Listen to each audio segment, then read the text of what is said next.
How to prune Allamanda. The Allamanda cathartica, also called the golden trumpet, yellow bell and angel's trumpet, is a broadleaf, evergreen shrub native to South and Central America. Winter hardy in USDA zones 10 and 11, this seasonal bloomer features showy yellow flowers with white marks on the throat. Mature shrubs range from 10 to 20 feet in height with 3 to 6 foot spreads. Allamanda plants grow rapidly and need the occasional pruning to maintain optimal attractiveness and health. Things you will need: handheld pruning shears. Prune your Allamanda shrubs in the late winter or early spring before the new growth appears.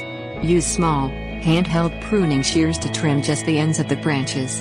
This promotes the growth of new buds and shoots. Prune your Allamanda shrub down to the desired height. The U.S. Forest Service explains that these shrubs grow quite quickly. Without proper pruning, Allamandas rapidly become overgrown and look bulky. Cut out all damaged, dead or dying branches. Prune out any stems that rub against or cross another stem.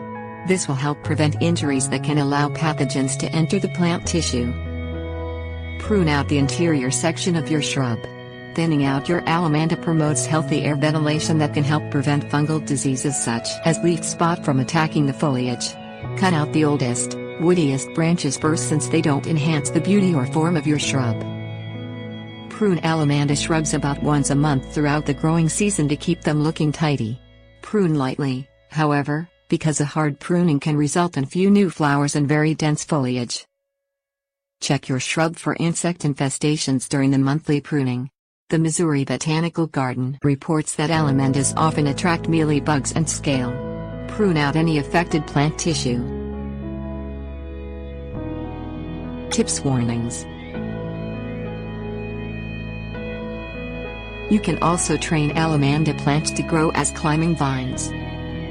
This dogbane family member Apocynaceae exudes a toxic milky sap that can cause rashes, itching or blisters upon contact. Wear gardening gloves to protect your skin.